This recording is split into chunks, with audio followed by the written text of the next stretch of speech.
मांगल्य महालक्ष्मी नमः प्रार्थयामि नमस्करोमि श्रीमद्रमण वरद गोविंद लक्ष्मी रमण वरद गोविंद ಸನ್ನಿಧಾನದಲ್ಲಿ ಈಗ ರಕ್ಷಾಸೂತ್ರ ಪೂಜೆ ಹಾಗೂ ಮಂಗಳಸೂತ್ರ ಪೂಜೆ ಸುಸಂಪನ್ನವಾಗಿದೆ. ಎಲ್ಲರಿಗೂ ಕೂಡ ಮಂಗಳಸೂತ್ರವನ್ನು ತರ್ತಾ ಇದ್ದಾರೆ. ಎಲ್ಲರೂ ಕೂಡ ಮಂಗಳಸೂತ್ರವನ್ನು ಬಿಟ್ಟು ಎಲ್ಲ ಪ್ರಾರ್ಥನೆಯನ್ನು ಮಾಡಿ ಇದೇ ಸಂದರ್ಭದಲ್ಲಿ ರಕ್ಷಾಸೂತ್ರ ಕಂಕಣ ಧಾರಣೆ ಆಗ್ತಾ ಇದೆ. ನಮ್ಮ ಜೀವನದಲ್ಲಿ ಪೂರ್ಣವಾಗಿರ್ತಕ್ಕಂಥ ರಕ್ಷಣೆಯನ್ನ ಆ ವಾಸುಕಿ ನಮ್ಮೆಲ್ಲರಿಗೂ ಕೂಡ ಅನುಗ್ರಹವನ್ನು ಮಾಡಲಿ ಅಂತ ಹೇಳಿ ರಕ್ಷಾಸೂತ್ರಗಳನ್ನೆಲ್ಲ ಭಕ್ತಿಯಿಂದ ಪ್ರಾರ್ಥನೆ ಮಾಡಿ ಎಲ್ಲ ಕಂಕಣವನ್ನು ಆಚಾರ್ಯರು ಎಲ್ಲರಿಗೂ ತೋರಿಸಿ ಆ ಕಂಕಣ ರಕ್ಷಾಸೂತ್ರ ಧಾರಣೆ ಮಾಡ್ತಾ ಇದ್ದಾರೆ. ಎಲ್ಲ ಪ್ರಾರ್ಥನೆ ಮಾಡೋದು. ಅದೇ ಸಂದರ್ಭದಲ್ಲಿ ಎಲ್ಲ ಕೂಡ ಮಾಂಗಲ್ಯ ಮಹಾಲಕ್ಷ್ಮಿಯನ್ನು ಪ್ರಾರ್ಥನೆ ಮಾಡ್ಕೊಳ್ಳಿ. ಎಲ್ಲ ಮಾಂಗಲ್ಯವನ್ನು ಮತ್ತೆ ಎಲ್ಲ ನಮಸ್ಕಾರ ಮಾಡ್ಕೊಳ್ಳಿ. ಎಲ್ಲರೂ ಹೇಳಿ ಸರ್ವಮಂಗಳ ಮಾಂಗಲ್ಯೆ ಶಿವೆ ಸರ್ವಾರ್ಥ ಸಾಧಿಕೆ ಶರಣ್ಯೆ ತ್ರಯಂಬಕೆ ಗೌರಿ ನಾರಾಯಣಿ ನಮೋಸ್ತುತೆ ಹೇಳಿ ಮಾಂಗಲ್ಯ ಮಹಾಲಕ್ಷ್ಮಿಯಲ್ಲಿ ಪ್ರಾರ್ಥನೆ ಮಾಡ್ಕೊಳ್ಳಿ. ಈಗ ಕಂಕಣ ಧಾರಣೆ ಆಗುತ್ತೆ. ಎಲ್ಲ ಕಂಕಣ ದೇವತೆಯನ್ನು ಪ್ರಾರ್ಥನೆ ಮಾಡೋದು. ನಾಗರಂತಿನಿ ಮೋಡಿ ರಾಗಂ ಓಂ ವಿಶ್ವೇತ್ತಾತಯ ಪ್ರಭವೇ ದುಃಖಮಾಚ್ಛಾದಾತಯ ತಮಗವನ್ನಿಂದ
रामाय रामभद्राय रामचंद्राय वेधसे रघुनाथागनाथाय सीताजापदये नमः. ಸ್ವಾಮಿಯ ಹಸ್ತದಲ್ಲೇ ವಿರಾಜಮಾನವಾಗಿರುವಂತಹ ಮಾಂಗಲ್ಯ ಮಹಾಲಕ್ಷ್ಮಿ ಅಮ್ಮನವರ ಕಂಠವನ್ನ ಭೂಷಿಸಲು ಸಿದ್ಧವಾಗಿದೆ. ಆ ಮಾಂಗಲ್ಯ ಮಹಾಲಕ್ಷ್ಮಿ ಅನುಗ್ರಹ ನಮ್ಮೆಲ್ಲರಿಗೂ ಪ್ರಾಪ್ತವಾಗಲೆಂದು ನಮ್ಮ ಮನೆಗಳಲ್ಲಿ ಸಕಾಲಕ್ಕೆ ಸರಿಯಾಗಿ ಮಾಂಗಲ್ಯ ಭಾಗ್ಯಾದಿಗಳು ಪ್ರಾಪ್ತವಾಗಿ ವಿವಾಹ ಕೈಂಕರ್ಯ ಕಾರ್ಯಗಳು ಸಕಾಲದಲ್ಲಿ ಪ್ರಾಪ್ತವಾಗಲೆಂದು ಸಪರಿವಾರ ಸಮೇತರಾದಂತಹ ಶ್ರೀರಾಮಚಂದ್ರರಲ್ಲಿ ಎಲ್ಲ ಭಕ್ತಿಯಿಂದ ಪ್ರಾರ್ಥನೆ ಮಾಡುವಂತದ್ದು. ಇನ್ನು ಕೆಲವೇ ಕ್ಷಣಗಳಲ್ಲಿ ಮಾಂಗಲ್ಯ ಧಾರಣ ಮಹಾಮಹೋತ್ಸವ ಪ್ರಾಪ್ತವಾಗ್ತದೆ. ಎಲ್ಲ ಭಕ್ತಿ ಶ್ರದ್ಧೆಯಿಂದ ಸ್ವಾಮಿಯಲ್ಲಿ ಪ್ರಾರ್ಥನೆ ಮಾಡಿ. ನೀವು ಅಕ್ಷತೆಯನ್ನ ಕೇಳಿಸಿಕೊಳ್ಳಿ. ದಂಪತಿಗಳು ಮಾಂಗಲ್ಯ ಧಾರಣೆ ಆದಮೇಲೆ ನಮಸ್ಕಾರ ಪೂರ್ವಕವಾಗಿ ಆ ಸ್ವಾಮಿಗೆ ಅಕ್ಷತೆಯನ್ನು ಸಮರ್ಪಣೆ ಮಾಡಿ. ನಾವೆಲ್ಲ ವಿವಾಹಕ್ಕೆ ಹೋದಾಗ ಆ ದಂಪತಿಗಳಿಗೆ ಆಶೀರ್ವಾದ ಮಾಡ್ತೇವೆ ಮಾಂಗಲ್ಯ ಧಾರಣೆ ಸಂದರ್ಭದಲ್ಲಿ. ಆದ್ರೆ ಇಲ್ಲಿ ನಮಸ್ಕಾರ ಪೂರ್ವಕವಾಗಿ ನಿಮ್ಮ ಏನು ಮನಸ್ಸಿನ ಸಂಕಲ್ಪ ಇದೆ ಆ ಮನಸ್ಸಿನ ಸಂಕಲ್ಪ ನೆರವೇರಲಿ ಅಂತ ಮನಸ್ಫೂರ್ತಿಯಾಗಿ ನಮಸ್ಕಾರ ಪೂರ್ವಕವಾಗಿ ಅಕ್ಷತೆಯನ್ನು ಸ್ವಾಮಿಯ ಪಾದಕ್ಕೆ ಸಮರ್ಪಣೆ ಮಾಡಿ ಮಾಂಗಲ್ಯ ಧಾರಣೆ ಆಗ್ತದೆ. ಮಾಂಗಲ್ಯ ಮಹಾಲಕ್ಷ್ಮೀ ದೇವತಾಭ್ಯೋ ನಮಃ. ಸಮಸ್ತೋಪಚಾರ ಪೂಜಾಂ ಸಮರ್ಪಯಾಮಿ.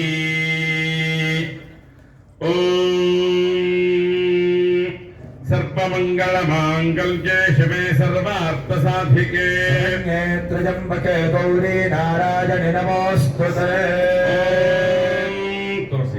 ಮಾಂಗಲ್ಯಂ ತಂತನಾನೇನ ಜಗಜ್ಜೀವನ ಹೇತುನಾ ಕಂಠೆ ಭದ್ರಾಮಿ ಸುಭಗೆ ಭಕ್ತಾರಂ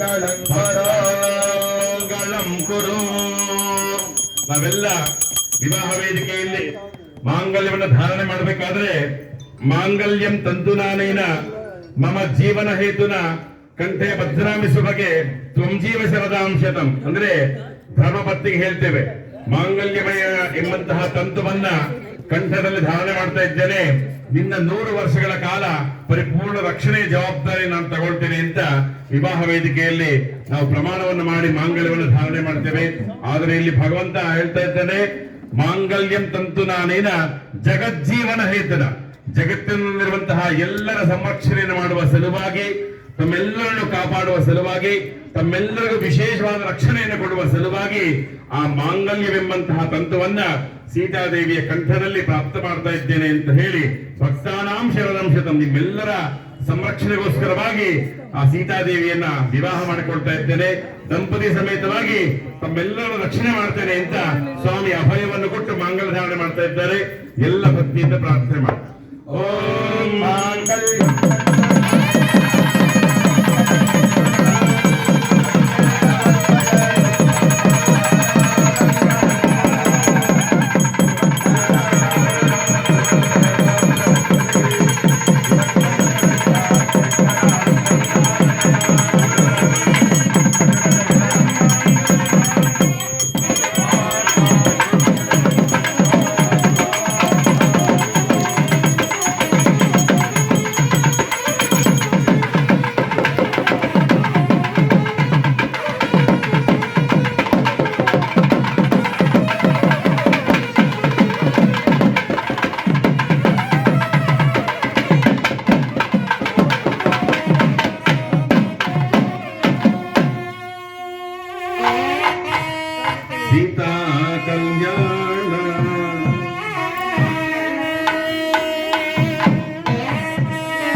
ಮಾಂಗಲ್ಯ ಧಾರಣಂ ಸಮಪ್ರಜಾನಿ ಮಾಂಗಲ್ಯ ಧಾರಣ ಮಹೋತ್ತಸ್ಸು ಮಹೋತ್ತಸ್ತಿತ್ಯಗೃಹಂತು ಸುಮಹೋತ್ತಸ್ತು ಸುಪ್ರತಿಷ್ಠಿತಮಸ್ತು.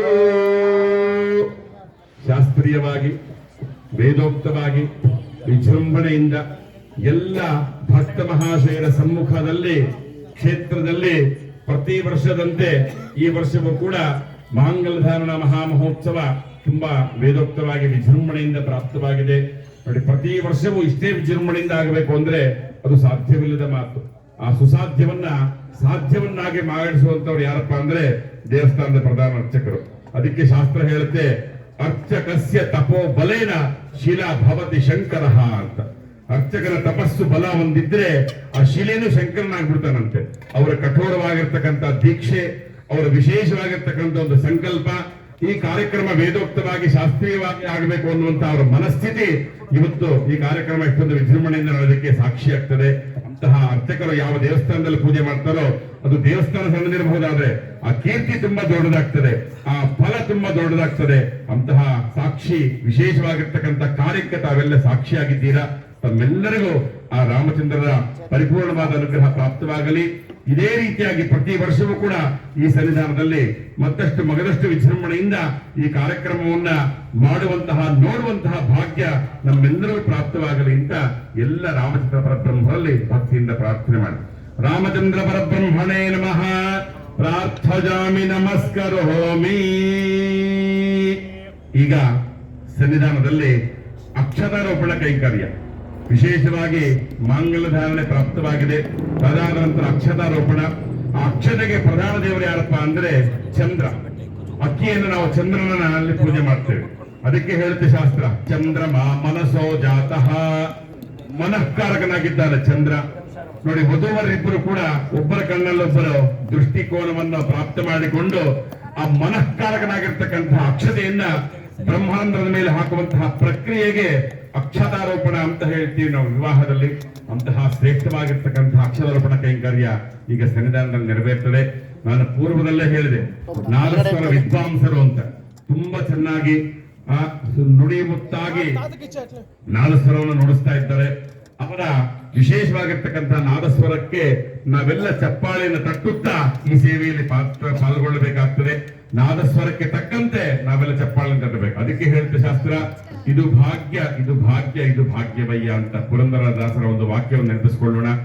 ಏನು ಮನುಷ್ಯನಿಗೆ 3 ಭಾಗ್ಯ ಭಗವಂತ ಕೊಟ್ಟಿದ್ದಾನೆ. ಆ 3 ಭಾಗ್ಯವನ್ನ ಇವತ್ತು ನಾವು ಸಾಕಾರ ಮಾಡಿಕೊಳ್ಬೇಕು. ಮೊದಲನೇ ಭಾಗ್ಯ, ಪ್ರಪಂಚದಲ್ಲಿ ಎಷ್ಟೋ ಜನರಿಗೆ ಕಣ್ಣಿಲ್ಲ, ಆದ್ರೆ ಭಗವಂತನ ಒಂದು ವಿಶೇಷವಾಗಿರ್ತಕ್ಕಂತಹ ರೂಪವನ್ನ ನಾವು ಕಣ್ತುಂಬಿಸಿಕೊಳ್ಳುವಂತಹ ಯೋಗ ನಮಗೆ ಈ ದಿನ ಭಗವಂತ ಕೊಟ್ಟಿದ್ದಾರೆ. ಆ ಯೋಗ ಮೊದಲನೇ ಭಾಗ್ಯ. ಎರಡನೇ ಭಾಗ್ಯ, ಪ್ರಪಂಚದಲ್ಲಿ ಎಷ್ಟೋ ಜನರಿಗೆ ಕಿವಿ ಕೇಳೋದಿಲ್ಲ, ಬುದ್ಧಿಮಾಂದ್ಯರು, ನಾವು ಏನ್ ಹೇಳಿದ್ರೆ ಅರ್ಥ ಆಗೋದಿಲ್ಲ. ಆದ್ರೆ ಆ ಮಂತ್ರವನ್ನ, ನಾದಸ್ವರ ವಿದ್ವಾಂಸರ ತಾಳವನ್ನ, ಆ ನಾದಸ್ವರವನ್ನ ಕೇಳುವಂತಹ ವಿಶೇಷವಾಗಿರ್ತಕ್ಕಂತಹ ಶ್ರವಣಗಳನ್ನ, ಕಿವಿಗಳನ್ನ ಭಗವಂತ ನಮಗೆ ಪ್ರಾಪ್ತ ಮಾಡಿದ್ದಾನೆ. ಹಾಗಾಗಿ ಶ್ರದ್ಧೆಯಿಂದ ಆ ನಾದಸ್ವರವನ್ನ, ಮಂತ್ರವನ್ನ ಕೇಳುವಂತವರಾಗೋಣ. ಮೂರನೇ ಭಾಗ್ಯ ಏನಪ್ಪಾ ಅಂದ್ರೆ, ಎಷ್ಟೋ ಜನರಿಗೆ ಕೈಕಾಲಿಲ್ಲ, ಅವಯವಗಳ ವಿಶೇಷವಾಗಿರ್ತಕ್ಕಂಥ ತೊಂದರೆ, ಆದ್ರೆ ನಮಗೆ ತೋಳಿನಲ್ಲಿ ಒಳ್ಳೆ ಬಲವನ್ನ ಭಗವಂತ ಪ್ರಾಪ್ತ ಮಾಡಿದ್ದಾನೆ. ನಾದಸ್ವರ ವಿದ್ವಾಂಸರ ತಾಳಕ್ಕೆ ತಕ್ಕಂತೆ ನಾವೆಲ್ಲ ಚಪ್ಪಾಳೆಯನ್ನು ತಟ್ಟುತ್ತಾ ಈ ಒಂದು ಸೇವೆ ಏನಿದೆ, ಅಕ್ಷತಾರೋಪಣ ಸೇವೆ ಅಂತ ಹೇಳ್ತೀವಿ ಇದನ್ನ, ಈ ಸೇವೆಯಲ್ಲಿ ನಾವೆಲ್ಲ ಪಾಲ್ಗೊಳ್ಳಬೇಕು. ನೋಡಿ, ಶಾಸ್ತ್ರ ಹೇಳುವಂತದ್ದು ಕಲ್ಯಾಣ ಉತ್ಸವ ಅಂತ ಅಲ್ವಾ. ಸೀತಾ ಕಲ್ಯಾಣೋತ್ಸವ, ಶ್ರೀನಿವಾಸ ಕಲ್ಯಾಣೋತ್ಸವ ಅಂತ ಹೇಳ್ತೀವಿ. ಕಲ್ಯಾಣ ಅಂದ್ರೆ ಮದುವೆ, ಉತ್ಸವ ಅಂದ್ರೆ ಏನು, ತುಂಬಾ ಖುಷಿಯಿಂದ ನಾವೆಲ್ಲ ಆಚರಣೆ ಮಾಡಿಕೊಳ್ಳುವಂತಹ ಹಬ್ಬಕ್ಕೆ ಉತ್ಸವ ಅಂತ ಕರಿತೀವಿ. ಇಲ್ಲಿ ಖುಷಿ ಸಂಭ್ರಮಿಸಬೇಕು, ಇಲ್ಲಿ ಆನಂದ ಚಿತ್ತರಾಗಿರಬೇಕು. ನಾವೆಲ್ಲ ಆ ವಿಶೇಷವಾಗಿರ್ತಕ್ಕಂತಹ ನಾದಕ್ಕೆ ತಾವೆಲ್ಲ ಚಪ್ಪಾಳೆಯನ್ನು ತಟ್ಟುತ್ತಾ ಸಂಭ್ರಮದಿಂದ ಈ ಕೈಂಕರ್ಯವನ್ನು ಮಾಡಿಕೊಳ್ಳಬೇಕು. ಈಗ ಅಕ್ಷತಾರೋಪಣೆ ಆಗ್ತದೆ, ಎಲ್ಲ ಭಕ್ತಿಯಿಂದ ಪ್ರಾರ್ಥನೆ ಮಾಡುವಂಥದ್ದು.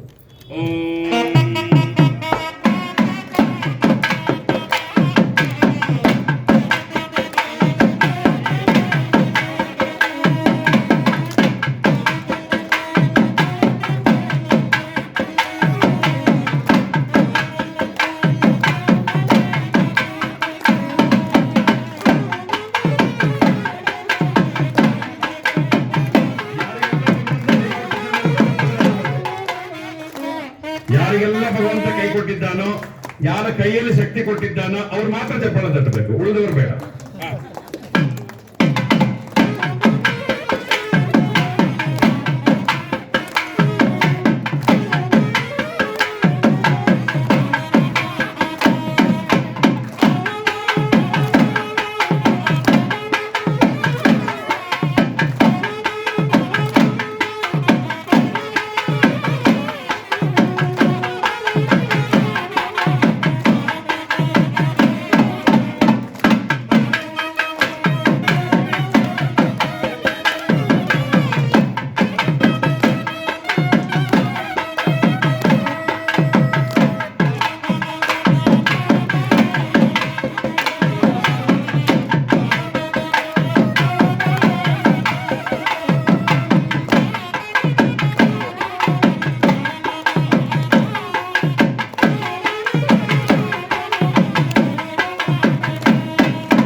ಮೇಧಸೇ ರಘುನಾಥಾಯ ನಾಥಾಯ ಸೀತಾಯ ಪದಜೇ ನಮಃ. ರಾಮಚಂದ್ರ ಪ್ರಭು ಕೇ ಸೀತಾಕಾಂತ ಸ್ಮರಣೆ. ಜಯ ಜಯ ರಾಮ ರಾಮ. ಸ್ವಾಮಿನೇ ನಮಃ. ನೀರಾಜಂ ದರ್ಶಯಾಮಿ. ಅಥ ಮಾಲಿಕಾರೋಪಣ ಸೇವಾಂ ಕರಿಷ್ಯೆ. ಈಗ ಸನ್ನಿಧಾನದಲ್ಲಿ ವಿಶೇಷವಾಗಿ ಶಾಸ್ತ್ರೀಯವಾಗಿ ವೇದೋಕ್ತವಾಗಿ ಹಾಗೂ ವಿಜೃಂಭಣೆಯಿಂದ ಅಕ್ಷರಾರೋಪಣ ಸೇವೆ ನಡೆದಿದೆ. ಈಗ ಮಾಲಿಕಾರೋಪಣ ಸೇವೆ ಅಂತ ನೋಡಿ, ಇದಕ್ಕೆಲ್ಲ ನಾವು ಸೇವೆ ಅಂತ ಸೇರಿಸ್ತೀವಿ. ಇದು ಮಾಡಬೇಕಂದ್ರೆ ಒಂದು ಭಾಗ್ಯ ಇರಬೇಕು ಅಲ್ವಾ, ಹಾಗಾಗಿ ಇದನ್ನು ಸೇವೆ ಅಂತ ಕರಿತೀವಿ. ಇದು ವಿಶೇಷವಾದಂತಹ ಸೇವೆ ಆಗಿರ್ತದೆ ಮಾಲಿಕಾರೋಪಣ ಸೇವೆ. ಈ ಸೇವೆ 3 ಬಾರಿ ಮಾಡುವಂತಹ ಭಾಗ್ಯ ನಮಗಿದೆ. ಮೊದಲನೇ ಬಾರಿ ಅರ್ಚಕ ಸ್ವಾಮಿಗಳಾಗಿರ್ತಕ್ಕಂತಹ ನಾವುಗಳು ಈ ಸೇವೆಯನ್ನು ಮಾಡಿ ತೋರಿಸ್ತೇವೆ. 2ನೇ ಬಾರಿ ಸೇವಾಕರ್ತರು ಇಬ್ಬರು ಈ ಸೇವೆಯನ್ನು ಮಾಡ್ತಾರೆ. 3ನೇ ಬಾರಿ ತಾವು ಯಾರಾದ್ರೂ ಬಂದು ಈ ಸೇವೆಯನ್ನು ಮಾಡಬಹುದು. ಇಲ್ಲಿ ನಾಚಿಕೆ ಪಡುವಂತದ್ದಾಗ್ಲಿ ಅಥವಾ ಇನ್ಯಾರಾದ್ರೂ ಏನಾದ್ರೂ ಅನ್ಕೊಳ್ತಾರೇನೋ ಅನ್ನುವಂತ ಭಾವನೆ ಆಗ್ಲಿ ಇದ್ಯಾವುದನ್ನು ಬೇಡ. ಯಾರಿಗೆ ಭಗವಂತನ ಅನುಗ್ರಹ ಇರ್ತದೋ ಅವರು ಈ ಸೇವೆಯಲ್ಲಿ ಪಾಲ್ಗೊಳ್ಳಲು ಸಾಧ್ಯರಾಗ್ತದೆ, ಇಲ್ಲ ಅಂದ್ರೆ ಇಲ್ಲ. ಹಾಗಾಗಿ ಈ 3ನೇ ಬಾರಿಯ ಸೇವೆಯನ್ನ ತಾವು ಯಾರು ಬೇಕಾದ್ರೆ ಮಾಡಬಹುದು. ಮೊದಲ 2 ಸೇವೆಗಳನ್ನು ನಾವು ಮಾಡಿ ತೋರಿಸ್ತೇವೆ ಇದು ಹೇಗೆ ಮಾಡಬೇಕು ಅಂತ. 2ನೇ ಬಾರಿ ತಾವು ಯಾರು ಬೇಕಾದ್ರೂ ಈ ಸೇವೆಯನ್ನು ಮಾಡಬಹುದು. ಮಾಲಿಕಾರೋಪಣ.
ರಮಾರಮಣವರದ ಗೋವಿಂದ. ಮೊದಲು ಗಂಡಸರು ಮಾಡಿ ಸರ್. ಆಗತ್ತಾ ನೀವು ನಿಮ್ಗೆ ಆಗತ್ತಾ ಮಾಡ್ಲಿಕ್ಕೆ?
ధ్వజామి నమస్కరోమి. ఆధారాలు కూತ್ಕೊಳ್ಳಿ. 2 ನಿಮಿಷ ನೀರು ಬಂದು ಟೈಮ್ తీసుకోండి. ಆಧಾರದಲ್ಲ ಕೂತ್ಕೊಳ್ಳಿ. ಯಾರಿಗೆಲ್ಲ ಸೇವೆ ಮಾಡೋ ಮನಸ್ಸಿರ್ತದೋ ಆರಾಮಾಗಿ ಬಂದು ಮಾಡಬಹುದು. ಯಾರನ್ನೂ ಇನ್ನೊಂದು ಬಲವಂತ ಮತ್ತೊಂದೇನಿಲ್ಲ. ಯಾರು ಬೇಕಾದ್ರೂ ಮಾಡಿ, ಇದೊಂದು ಸೇವೆ ಅಷ್ಟೇ. ಇಲ್ಲಿ ಭಗವಂತನ ಮುಂದೆ ನಾವೆಲ್ಲ ಮಕ್ಕಳೇ, ಅವನ ಮುಂದೆ ನಾವೆಲ್ಲ ಸಣ್ಣವರೇ. ಸೊ ಈ ಸೇವೆ ಮಾಡುವಂಥದ್ದು ಮಹತ್ತರವಾಗಿರ್ತಕ್ಕಂಥ ಭಾಗ್ಯ. ಯಾರು ಬೇಕಾದರೂ ಬಂದು ಮಾಡಿ. ಇದು ನಾನು ಹೇಳಬೇಕು ಮಾಡಬೇಕು ಅನ್ನೋಂಥದ್ದು ಏನಿಲ್ಲ. ಯಾರು ಬೇಕಾದ್ರೂ ಬಂದು ಮಾಡಬಹುದು.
रोचमान शोभन शोभमान कल्याण दिविदेव दिविदेवा वसवो दीर्घमायुः स्वामी कल्याण महामहोत्सव